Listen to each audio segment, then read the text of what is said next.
皆様ご起立ください。 Konnichiwa, Paralympics fans and lovers of Shuklistan, and welcome to Day 3 coverage of the Tokyo 2020 Paralympics on Keep the Flame Alive, the podcast for fans of the Olympics and Paralympics. I am your host, Jill Jarris, joined as always by my lovely co-host, Allison Brown. Allison, konnichiwa. Konnichiwa. I found goalball. Oh, yay! It took some digging, but I found a match. Don't know which day the match was from, but I got to see it. So I'm going to go with that and just say we're on the uptick there. Yeah, I was able to triple screen it today. I had 2 streams going on the computer and then the television going. So I thought, okay, we are doing well so far, except for what I was watching this morning when I got up was what I had on the DVR, which was taped coverage until 9 a.m. Eastern time. And with maybe 5 or so minutes to go, we're in the beginning parts of women's wheelchair basketball, US versus Spain. I'm like, wow, are they just gonna end? And they did. They just ended. The tape stopped. There was no host to wrap up or anything. I guess they moved on to the next show. I don't know what happened there. So we have that to work out. And then on the Paralympics website, there's a story like ones to watch in wheelchair fencing. And I had to tweet that and go, hey, Paralympics, we can't watch them because they're not streamed. Hashtag we the 15. That's what I'm going to do every time. I know I'm just co-opting that for the poor sports that don't get any kind of live stream coverage. But I think that's fair. And I mean, because honestly, you can't have spectators, so these athletes' family members couldn't have come anyway, and then on top of that, you can't tell them, "Oh, watch me," at home because there's no coverage, and if you say, "Well, there's highlights," yeah, but if you're the athlete who is so thrilled just to make it to the Paralympics, you're not gonna be in the highlight reel. I watched the highlight show today. Okay, The and day does it include and any of those sports? no. Well, that's not true. It does not that it includes any of the sports. Any of the sports that it includes. So for example, in swimming, they showed 2 races. The last lap of 2 races. And Okay. that's swimming. And they had some wheelchair rugby, showed maybe, a score or 2. I mean, Mhm. it truly is highlights. Like, this is what you would show on an evening newscast in the US. You're not even you were talking about seeing 2 points in fencing. You probably won't even see 2 points. You will only see the winning point and then maybe if something weird happened. So their highlights are extremely limited. And So it angry. came on an hour and a half after it was supposed to, so you had to scroll through 90 minutes of the coverage will begin shortly. Wow. I'm hoping it's better in other countries, that they're handling it better, but I'm not hopeful that that's actually happening. Yeah, and I don't think there are many countries. There might be some. I think maybe Australia, maybe Canada, because I know Canada has added some coverage since they announced their plans that have as many hours. Well, but as NBC touts, but as we talked about yesterday, what does the number of hours actually mean? So I don't know. The anger still. I was so angry yesterday. Today it went down a little bit, but then I always find something to just poke me, poke me, poke me. Oh, just watch some wheelchair rugby or wheelchair Oh basketball, my and gosh. you will feel better. Yes, definitely, definitely. All right, some news COVID situations going on. Similar to the Olympics, there are COVID cases related to the Paralympics, including some athletes. So there's COVID in the village, but this is a first. The Kyoto News reported that a person from overseas who is linked with the Paralympics but is not an athlete has been hospitalized after testing positive on Monday. So this patient is not displaying severe symptoms, they've said, but still that's a step further than, well, many steps further than anybody wants to happen, but that's kind of scary to think about. Well, I am gonna speculate just a tiny bit on this one, Mhm. because if this person is not displaying severe symptoms, but was still hospitalized, that tells me there's a complicating factor, Mm, that he or she has some kind of pre-existing condition that could that be. they're And I think putting that person in the hospital as a preventative mm, measure.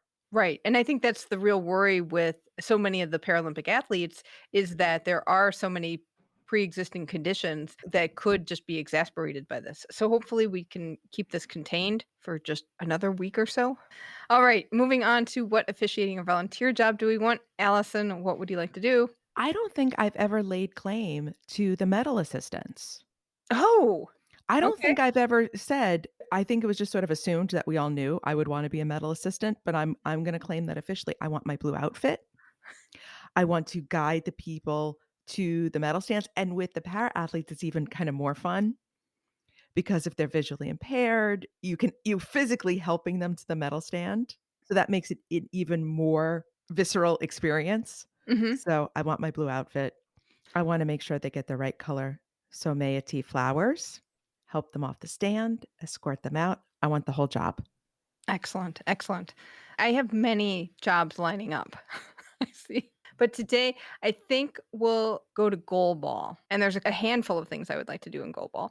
But the first big one I would like to do is be the official on the goal line who not only says, oh, this was a goal, but also kind of bounces the ball back into them.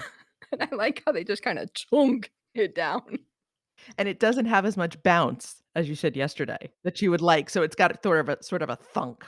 Yeah, and it looks like they like kind of medicine ball-y. I wonder if you hold it if it's a little heavy or not. Sometimes they also do some taping, retaping and I have experience doing that. I did see a tape job and I went, "Oh, that's not a good tape job because it was a little bubbly." But I've done some taping of floor in my life. Okay, I'm gonna reference back to one of our Olympic shows. You're no Latvian basketball player who can tape his foot back together. All right. Before we get to today's action, we'd like to tell you about our Kickstarter campaign. We have media accreditations for the Winter Olympics and Paralympics in Beijing next year. And if coverage of the Paralympics has got you all riled up here, us being in Beijing will make it a little bit better. I'm not going to say it's going to make it all better, but we're going to move a step in the right direction with having more on the ground coverage in Beijing. This is coming up really quick. We're so excited for this opportunity, but it was the opportunity that came knocking probably 3 to 5 years earlier than we'd planned.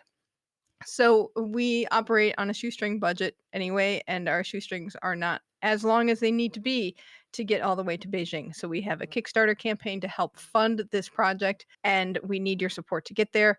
Find out more about our campaign and check out our fabulous supporter bonuses. Kickstarter.com/profile/flamealivepod. I'm waiting for somebody to become a director Oh, that would be or fun. producer. There are rules where you can tell us, oh, you are going to go to this sport today. And with you being there, you can actually especially for the Paralympics, you will absolutely go. You will do what you are told. You are a good Midwestern girl. You follow instructions well. All right. Track cycling. I want to kind of reiterate maybe every day or so what the classes mean because I still get confused and it still seems like so many events. So, track cycling today, it was a one time trial that was for the women's B class, which is a visual impairment. So, it was a tandem rider situation. The other events on today's schedule were men's C classes, which are amputations, hemiplegia, or other limb impairments. And that was individual pursuits and also time trials. So in the women's race, gold was not won by Netherlands' Larissa Klaassen, whose pilot was Imke Brommer. Silver went to Aileen McLean from Great Britain, who is an OBE. It's interesting that they have got the titles in with the winners. We had a dame yesterday, right? Yes, Dame Sarah Story. McLean's pilot was Helen Scott, and bronze went to Belgium's Greet Hoot, who was piloted by Anneline Monsieur. I did see this race. It was interesting. Again, like we've talked about before with this class, it's interesting to watch the pilot go and just kind of go with the flow, but steer the bike. And I bet it's kind of complicated to steer that longer bike around some of the turns of the velodrome. What gets me with the Netherlands tires, I think this is just the whole team, is there's something with the tires in the making them aerodynamic because all the tires have covers on them, but there's something in them that makes them look square. So when you see the tires roll around the track, it looks like squares or it reminds me of a Flintstones bike. It just looks like squares rolling on the track. And I tried to get a picture of it, but it doesn't really photograph well. But if you go back and watch any of the Netherlands cyclists, Because optical illusions do not screenshot.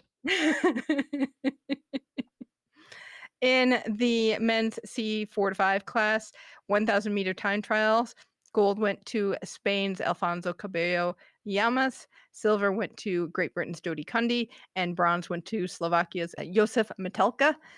In the men's C1 3,000 meters individual pursuit, this is a long race. And long because the commentators remind you how long 3,000 meters is and how tired you get by the end of it. And they're like, hold on, just hold on a little bit more. And then all of a sudden you feel so tired, Exactly. like as if your energy is being drained. But yeah, I was watching 3,000 meters yesterday and I'm like, they're still going. What is happening?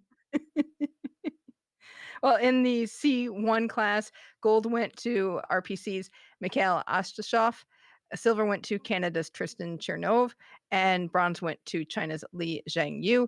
In the C2 class, it was gold for France's Alexander Loita, and silver went to Australia's Darren Hicks, and bronze went to China's Liang Guihua. And in the C3 class, it was gold for Great Britain's Jakob van Gaas. Silver went to Great Britain's Finley Graham, and bronze went to Australia's David Nicholas. In equestrian, have you gotten to see some of your dressage? I was watching dressage this morning. And what the fun thing about dressage is at the Paralympics, I feel like it's one of those sports that when you're watching, it doesn't feel like you're watching para sport. Yes. The look of it, and I mean, unless you're obviously staring at the rider and they are missing a limb, but just the feel of it is the same. What makes good dressage is the same. Right, and they talked so much about the partnering with the horse and just how the partnering worked together, and every once in a while you'd hear, okay, that they've got 2 whips because they can't use their legs to help steer the horse, and that to me, all of that was really interesting because, the whips, of course, they just basically tap the horse to make it go. It's not like you're thrashing the horse, but it's interesting. I wonder how that works and how you teach the horse to respond to that action. Now, from our conversation with Sydney Collier, obviously what the rider is doing is very different based on their disabilities. Mhm. But looking at it as a spectator, it's just as beautiful and joyous and wonderful. Don't have a favorite horse yet, surprisingly. This announcer did not tell me enough about these horses for me to fall in love with one. So I'll be watching again for my horse to love. I need a new pumpkin. Also joyous, music selection. There was some rock today. I was surprised. There was more rock at Paralympics than there was at Olympics, but there was still, the orchestral movie music, the hooked on classics versions of songs, the things I was like, "Ooh, were you intoxicated when you picked out this music and thought that was a good idea?" And then there are a few pieces I'm like, "Did the horse pick the music? Did it was like 1 tap for 2?" Equestrian's divided into 5 grades. That's their classification terminology. So we had grade 2, grade 4, and grade 5 today. In grade 2, it's severe trunk impairment and minimal arm impairment or moderate impairment of the trunk, arms, and legs. In this grade, gold went to Great Britain's Lee Pearson, who was riding Breezer. Silver went to Austria's Peppo Puch, who is on Sailor's Blue. And bronze went to Great Britain's Georgia Wilson, who is on Sakura. Grade 4, this is athletes with severe impairment or deficiency of both arms, or a moderate impairment of all 4 limbs, or they're short of stature. And so gold went to Netherlands' Sanne Voits on De Montor. Silver went to Brazil's Rodolfo Vizcala on Don Henrico. And bronze went to Belgium's Manon Claes on Sandior 2. What happened to Sandior 1? And when I saw that, I went, Maybe they just say 2 instead of junior. Fair enough. So is there Sandior 1 back home at the stables going, "Yay, son, you did it." I don't know why my Question. Belgian sounded like it was from Arkansas, but just gonna go with that. All right. And then in grade 5, these are athletes who have a mildly impaired range of movement or muscle strength or a deficiency of one limb or a mild deficiency of two limbs. And this grade also includes vision impairment of the B2 sport class. So this is a more mild vision impairment. The gold went to Belgium's Michelle George on best of 8. Silver went to Great Britain's Sophie Wells on Don Cara M, and bronze went to Netherlands' Frank Hosmar on Alphaville. So you will see these riders and horses again, along with the other top 8 in each grade for the individual free competition. It was nice to be able to watch that. Like, oh, you did put a stream on. It kind of surprised me that they put the stream on for equestrian and not for fencing. It was a Yeah, strange choice. it might be easier to do equestrian because, well, the thing with the fencing competition is you start with pools, and so everybody's gotta fence each other in the pools, and then it goes to knockout stages, so it's probably a little trickier to show on a screen, but you can work that out. Maybe you don't show the pools, maybe you start at qualification, or maybe, you just have multiple streams, I don't know, Or maybe you just even show the medal rounds. We'll take right? that. We'll take what we can get. Anyway, goalball. We had more men's and women's preliminary action. On the men's side, Belgium defeated China 10-3. US beat Brazil 8-6. I saw this game and it was a lot closer than it looks. So I have stuff to look up. The US started off getting a delay of game penalty, and the commentators had said, "Did you watch this?" I did not see the beginning of the game, but Okay. this is the game that I did watch. Okay, so they got a delay of game, and the commentator's like, "Yeah, there are a couple of delay of games going on in this tournament." So the referees are no nonsense, man. And then there's another penalty called a long ball that I have to figure out what that is, because what happens when you get penalties, it's not like they pull you off the court for a minute or so. It's that the other team gets a penalty shot with just one person blocking the net, and pretty much you're gonna score. There were some really cool goals. There was a goal that went between somebody's legs. Brazil sprung out to the side, and while they were splaying out, their legs split and the ball went right between them. I saw a goal in this match that sort of it was almost like a bounce pass. Mm, It sort of I mean, that's the only way I can describe it. It was flung and then bounced and sort of went over someone's leg in. And I was like, "How did you do that? It's not a bouncy ball." And yet it did and that could have also been an a bit of an optical illusion mhm, that it wasn't quite as bounced as it looked, but it was very cool. right? And Brazil had an own goal, which I did feel bad about. Oh, that's gotta be the worst. But it was a fun game to watch. Like some of these other sports, like track cycling, it's kind of nice and calming to watch goalball, I think. Except for the other job I would take, is quiet please. Quiet. And I don't think you and I could go and see goalball because I don't think we'd shut up. It's probably true. They would put us in a corner. They'd put us in you know what they would need? They would need those boxes that they have at equestrian where the judges are in. They're sort of like in their cone of silence. We would need one of those for goalball. Also on the men's competition, Ukraine beat Germany 11-5 and Lithuania tied Algeria 7-7. On the women's side, RPC defeated China 4-3, Turkey defeated Egypt 12-2, Canada beat Israel 6-2. And in powerlifting. Oh, I forgot another officiating job I'd want. I might do 2. I might do the job I know exists and the job I'm gonna make up because I can't verify it exists. And that would be in powerlifting, because powerlifting doesn't have classes, they go by weights, but what they do, I noticed when on the results, they list what rack height the athlete has. So, of course, now I want to know what rack height has to do with it and why they definitely denote that in the results.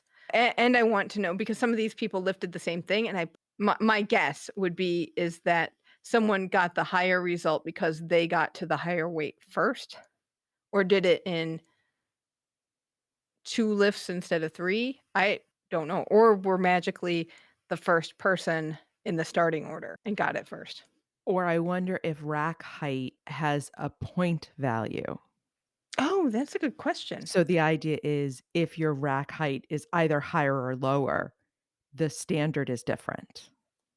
Because I would assume your rack height has to do with your reach. So if you're of small stature, you're gonna have a much different rack height, or you have, limited mobility in one arm or the other, and that then influences how the weight is weighted in your score.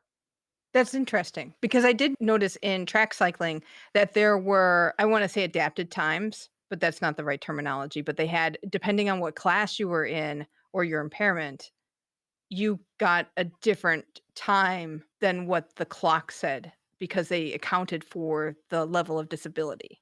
So, you could be very right, but I would like to be a rack adjuster. You like the pressure jobs, you wanted to change the plates. I still wanna change the plates too. See, that's too much pressure for me. Because I wanna know on the Olympic side, it's they put the plates on and everybody who wants that weight goes, and then they add more weight, and then you keep going, so that they'll have competitions where people don't pop in until, like, 20, 30 minutes into competition because now we're finally at our weight. So what do you do if you have different rack heights? Do you start with the rack at one height and then just keep adding weight and then take it off for the next rack height? Or do you go by weight again and just keep adjusting the rack? So many questions. If you know something about parapowerlifting, get at us, flamealivepod@gmail.com or 208-352-6348. That's 208-FLAME-IT. You can text us or leave us a voicemail and let us know how this works because we're obviously not learning from the Paralympics. Sadly, men and women each had 2 weight classes today. So men started out with the 49 kilograms. Gold went to Jordan's Omar Sami Hameda Karada, who lifted 173 kilograms. Silver went to Vietnam's Levan Kong, who also lifted 173. Bronze went to Azerbaijan's Parvin Mamadov, who lifted 156. In the women's 41 kilograms, gold went to China's Guo Liling, who's got a world record and Paralympic record with her best lift of 108 kilograms. Silver went to Indonesia's Ninengah Widiasi, who lifted 98 kilograms, and bronze went to Venezuela's Clara Sansi Fuentes Monasterio, who lifted 97 kilograms.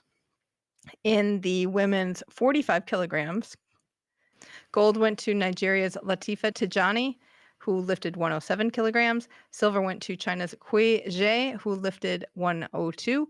And bronze went to Poland's Justina Kozdrik, who lifted 101. And on the men's 54 kilograms, gold went to Kazakhstan's David Degtyarev, who lifted 174. Silver went to France's Axel Borlon, who lifted 165. And bronze went to Greece's Dimitrios Bakokristos, who lifted 165. Over to swimming, which I got to watch a bunch of that too. So I wanna make a mention about the OBS. I assume it's the OBS announcers that we're hearing. The swimming announcer is not Rowdy Gaines. The swimming announcer is just as fantastic. So good. But I wanna mention something that listener Dan pointed out. He really liked the announcers in goalball, and he wanted to get their names and can't find them. I can also not find them or the names of the swimming announcers or a name of the rugby announcers that I like so much. So apparently, OBS announcers work for MI6.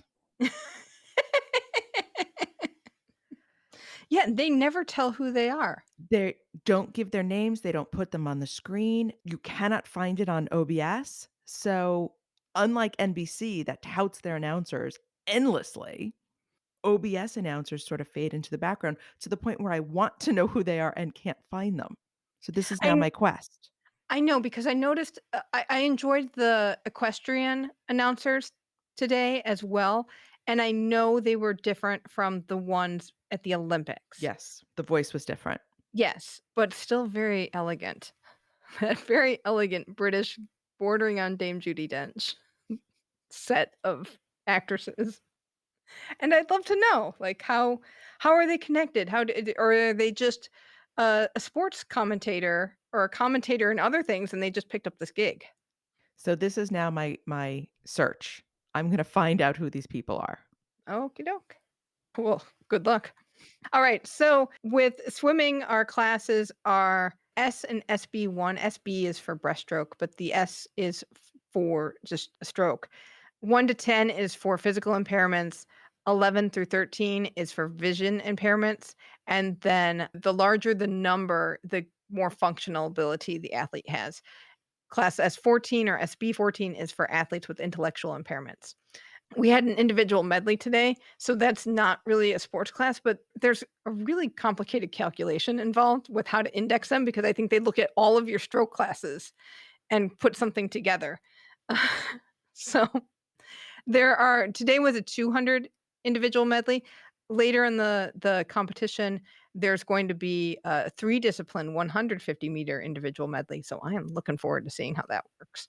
But today, competition started with the 100-meter freestyle, that's men's S5 and S4 classes, and then women's S5. In the men's 100-meter freestyle S5, gold went to Italy's Francesco Bocciardo, silver went to China's Wang Li Chao, and bronze went to Brazil's Daniel de Fara Diaz. Okay, so one thing I noticed about this, I have a question. I can answer this question. Oh, you can answer this question. So in the freestyle, some of the swimmers who had no arms were doing butterfly kick. Not the silver medalist who had no arms, but he did a freestyle kick. But why do swimmers with no arms can do butterfly kick and or be on their back? Why wouldn't that be backstroke or butterfly? Because technically, freestyle means you can do any stroke. So even in Olympic swimming, you don't have to do the Australian crawl for freestyle. You can do any stroke you want to. It's just the crawl is the fastest stroke, so that's what everybody does. But depending on your impairment, it may not be the fastest stroke for you. So you can do any kick, any stroke. Interesting. Okay. That makes a lot of sense. In the women's S5 class for this race, gold went to Great Britain's Tully Kearney, who got a world record. Silver went to China's Zhang Li, and bronze went to Italy's Monica Boggioni. That was a fun race to watch because I think Tully Kearney was a little surprised that she got her world record. And in the men's S4 class, gold went to Japan's Suzuki Takayuki, silver went to Italy's Luigi Bagdiato, and bronze went to RPC's Roman Zhdanov. Okay, so if you I don't know if this is on the highlight, but you should really go back and find this race because this was a good one. I think this is Japan's first gold, at least, if not at the Paralympics, it might be in the pool. So the announcers were like, well, he goes out fast and he usually can't hang because his disabilities are he has one arm that's pretty much fine. And then one is amputated at the elbow, and both of his lower limbs are amputated above the knee.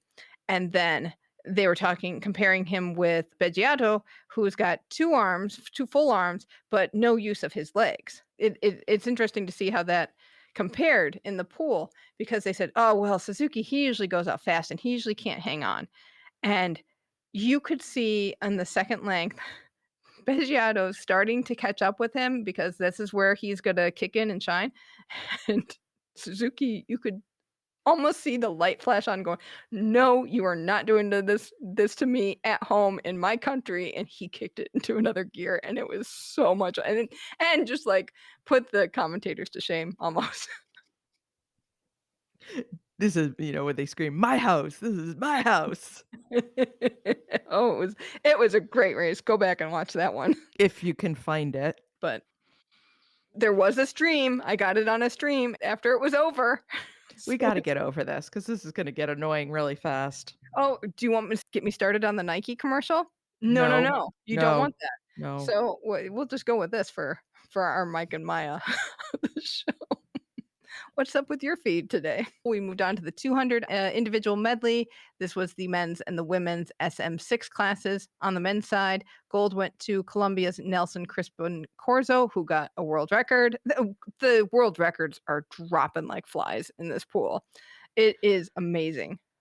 Then silver went to RPC's Andrei Granichka, and bronze went to China's Jia Huanghuan.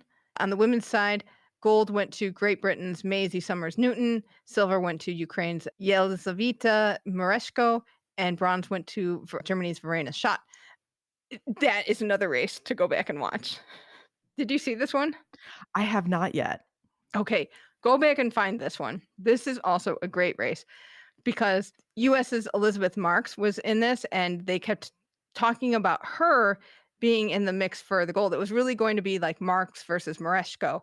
And what happened was that on the breaststroke leg, out of nowhere comes Maisie Summers Newton, and she just catches up and gets ahead and just takes it off in the freestyle. And she gets this world record, and it's just incredible. Like, no one expected this. It's a great race. So remember in the Olympics when the swimmer Zach Stubble D Cook was racing and the announcer kept saying Stubble D Cook more than he really needed to?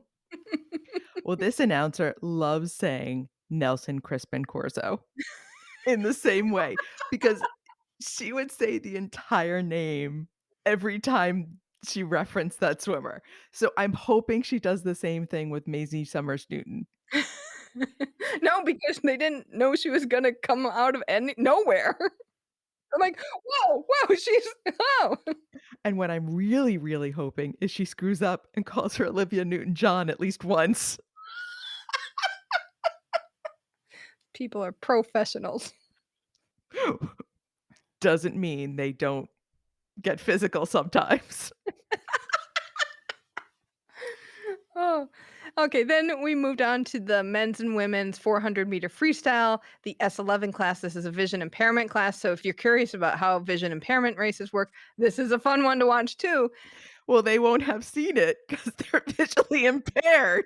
Now that you say that, I will give some props because NBC does have a track of some of the coverage gets the audio description treatment. And they had this for the opening ceremonies too, where they describe what's happening for visually impaired people. So I do give them some credit for putting that together and making sure that that's an option. But in how these races work, the swimmers have to wear blacked out goggles. And so what you get is wall tappers. So there's somebody on each end of the lane with a tapping device on a stick. And it can be anything. It can be a soft little thing. It can be I think I saw a tennis ball or something. And this is not just a volunteer job. This is somebody who has worked with a swimmer before because they reach down and tap the swimmer when they're getting close to the wall so that the swimmer can time how far they have to go before they have to turn. And you got to get the timing just right, or the swimmer is going to miss the wall, or they'll bonk into the wall. And so what happens is in the men's race, you get to see where this goes wrong and where this goes right. On the same swimmer who won gold, Netherlands, Roger Dorsman. And there was one time where the tapper tapped too early, and I guess they count the strokes, and he counted and like flipped, and there was no wall there. And you have to go back and get that momentum again. But he was really far ahead anyway. He was really great swimmer. So that was really interesting to see. And then in that race, silver went to Japan's Tomita Yuchu. Bronze went to China's Hua Dongdong. And the women's side, gold went to USA's Anastasia Pagonis, who broke her own world record that she broke in the heats. Which was phenomenal. She was so far ahead, and the commentator was great because he's like, her guide dog is named Radar, but she doesn't need Radar in the pool. But I bet Radar would love to swim in the pool with her. I'm sure he would. Silver went to Netherlands' Lisette Brunsma, and bronze went to China's Kai Liwen. Then we moved to the breaststroke. We had men's and women's 100 meters SB9 class. And the men's side, gold went to Italy's Stefano Raimondi, silver went to RPC's Arten Isaev, and bronze went to RPC's Dmitry Bartosinski. On the women's side, gold went to Netherlands' Chantal Ziederveld, silver went to Netherlands' Lisa Kruger, and bronze went to Australia's Kira Stevens. Over to backstroke, we had the S13 class for the 100 meters. On the men's side, gold went to Belarus's Ihar Boki, so he is like walking away with some good medals there. Silver went to Canada's Nicholas Guy Turbide, and bronze went to RPC's Vladimir Sotnikov. On the women's side, gold went to USA's Gia Pergolini, silver went to Italy's Carlotta Gili, and bronze went to Australia's Katja Dedekin. Then we had more breaststroke. I did not see this race. It was the men's and women's SB8 class for the 100-meter breaststroke. And the men's side, gold went to RPC's Andre Kalina, silver went to Spain's Oscar Salguero Galisteo, and bronze went to China's Yang Guanlong. On the women's side, gold went to Ireland's Ellen Keane, silver went to New Zealand's Sophie Pascoe, and bronze went to RPC's Adelina Rutsadinova. Yay, Ireland. I know, I get excited when Ireland won. And then we ended the day with our first mixed relay. It's called the 20 points relay. This is a 4 by 50 meters, and the points are you add up your classifications, and they can't total more than 20 points. And you have to have 2 men and 2 women. And again, it's that strategy of putting the points together. And who do you swim when? Well, China just rolled away with this one. They took the gold, Italy took silver, and Brazil took bronze. Fun day in the pool. I'm glad I got, it was nice to watch a bunch of swimming. In table tennis, we had another million matches. And every once in a while, they just pop a random one on to the NBCSN show, and Carolyn Mano would be like, "I just love table tennis." I did see people in wheelchairs who were a little more mobile and had a little more sporting wheelchair. I also saw the standard wheelchairs as well. So more to try to uncover. Our TKFLASTANI Millie Tapper did play, but she was not on a stream. There are like, I don't know, probably I wouldn't be surprised if there were a dozen tables in that table tennis hall, and they only have 2 streams going on. So she was not on stream today, and she lost to Brazil's Bron Costa Alexander 3-0. So hopefully, and this is pool play, so hopefully she's got another couple matches or so to lift herself up in the rankings before knockout stages begin. And then we had some wheelchair basketball. On the women's side, Germany defeated Australia 75-58. Japan beat Great Britain 54-48. US beat Spain 68-34. So I did see the first half of the first quarter before it just cut out. And China beat Netherlands 45-38. On the men's side, USA beat Germany 58-55. I watched this one too, and it was good because This was wild. it was because Germany had a decent lead. It was pretty close, but even so, like there were points where the US was down several baskets and clawed their way back near the end to win. Spain beat Canada 78-41. Great Britain beat Algeria 70-43. Australia beat Iran 81-39. Turkey beat Korea 80-70, and Japan defeated Colombia 63-56. I gotta say, it's fun to watch wheelchair basketball because of the fundamentals you see on display that you don't get in stand-up basketball. The ball handling, like I was talking about yesterday, is so outstanding. Mhm. And the use of the backboard as well. I think it's just really fascinating how much they work on getting the angles right and where on the backboard they have to hit to get the ball in the hoop. What always amazes me is I'm gonna try and say this without sounding insulting. I am about as tall standing up as a lot of these guys, especially the men, are in their wheelchairs. I am very short. And, if I've ever played, basketball when my daughter was young I could never get the strength to get the ball up. I'm a classic air ball. And the way these guys just arc those things in, the upper body strength blows my mind. And I'm sure able-bodied basketball players are the same, but it's so easy to see in wheelchair basketball because that distance is so far. There's no, "Oh, 7-footer, I can just reach up and throw it in." Yeah, that's what I like about watching wheelchair basketball is I appreciate the game a little bit more versus, oh, we found the tallest people who also can run and kind of shoot. Like you say, just tip it in. But these athletes, oh man, they did a little package on Team USA on the women's side, and in the package, they showed a clip of them working out in the weight room and just the chin ups and all of this upper body work that they do is phenomenal. Well, wheelchair fencing happened. Not that we got to see any of it. Nope. In wheelchair fencing, all the classes are combined into 2 categories. So in category A, you have good sitting balance and you you may or may not have the support of your legs and you have a normal fencing arm. In category B, you have good or fair sitting balance and a minimally or affected or a normal fencing arm. So category B fencers, they could be paraplegics, they could be incomplete tetraplegics. That's the kind of differentiation they do with these categories. It was individual epee today. On the men's side in category A, gold went to Great Britain's Pierce Gilliver, silver went to RPC's Maxim Shaburov, bronze went to China's Tiang Qianquen. In category B, gold went to RPC's Alexander Kuzikov, silver went to Brazil's Giovanni Gisone, and bronze went to Great Britain's Dimitri Kutya. On the women's side, in category A, gold went to Hungary's Amarilla Veres, silver went to China's Rong Jing, and bronze went to China's Bian Jing.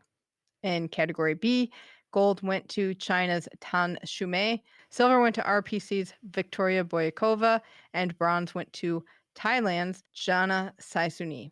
And we rounded out the day with some wheelchair rugby. Did you see the US Canada men's Oh game? my goodness. Oh, wow. Are we all in love with Chuck Aoki now? He is so I mean, I don't care if you don't know anything about wheelchair rugby. You have to watch Chuck Aoki because this athlete is just incredible. And he played the entire game. This is watching Michael Jordan. This is a real treat to see somebody at that level of skill and talent. Just his ability to see where to pass, to make passes happen, to maneuver his chair, to get where he needs to be. It unbelievable. And the team is working so well together to there were some unbelievable passes that we could not believe got caught without being intercepted. Feed announcer adores Chuck Aoki and clearly loves wheelchair rugby. Mhm. So he's super excited when there are collisions. He's like, "Yes, this is what we live for." He just gets so into it. He does not talk at all about it as a sport of disabled athletes. Yeah, yeah, the commentary is really fun to watch. Canada, oh, it was really close back and forth, and then the US stretched out their lead at the end. Poor Canada is now 0-2 in pool play, and they are a really good team, and it's just really sad. It likely they are not gonna move on out of the group stage because of that 0-2 record. A, it's a testament to the quality of the teams, but B, that's gotta be rough for them. Yeah, the commentator was talking about the pool B, which is US, Canada, New Zealand, is just the death pool that it's they were saying that whoever comes out of that pool is likely gonna be your gold medalist. The death pool and murder ball? Death pool and motorball. Well, hey, you talk about dipping your toe into swimming, so I don't wanna hear it. Okay, so besides the US and Canada, Japan defeated Denmark 60 to 51. Oh, so NBCSN did show the last point of the Denmark-Australia game. Denmark's got women on their team. We were wondering about who had women. Denmark's got women. Rooting for Denmark. Although I'm also rooting for Japan too because host nation. Australia beat France 50 to 48 and Great Britain defeated New Zealand 60 to 37. We've got one more day of pool play. Top 2 teams from each group move on. In Group A, Japan is undefeated. In Group B, US and Great Britain are undefeated. They'll face each other next, but I believe they're both going to end up moving on just because the other 2 teams are 0-2. I did notice that in wheelchair basketball, if you tip over, you have to pick yourself up. Teammates were picking each other up. What my favorite system is somebody rolls over and you use their wheelchair to pick yourself up, like you use their armrests or whatever to get up. Interesting. And I'm assuming it's just that the cage on the wheelchair rugby chair prevents that mobility from happening. Like, once you're down, you're down. The bottom is so wide that I think it's a bit of a T-Rex effect where even if your arms aren't long enough to reach over that very wide bottom. Right, right. We would like to take a moment to thank our Patreon patrons whose ongoing financial contributions help make this show possible. Thank you. We got some new patrons overnight, so thank you so much, new patrons. We will be in touch with you about how your benefits will work going forward. Thanks to our patrons, we have been able to add transcripts to our show. This is something we've wanted to do for a long time and just haven't been able to do it. So thank you, patrons. Thank you, new patrons. If you'd like to support the show on an ongoing basis, check out patreon.com/flamealivepod. Do we have any Shukflastanis competing tomorrow?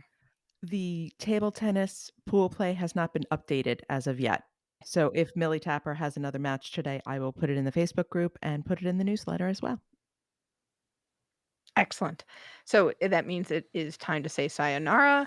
As always, you can email us at flamealivepod@gmail.com, text or voicemail us at 208-352-6348. Please do not forget our Kickstarter and help us reach the goal of bringing you on-the-ground coverage at Beijing and given the Paralympics a little more of its due. That is kickstarter.com/profile/flamealivepod. As we go out to music by Mercury Sunset, thank you so much for listening, and until tomorrow, keep the flame alive.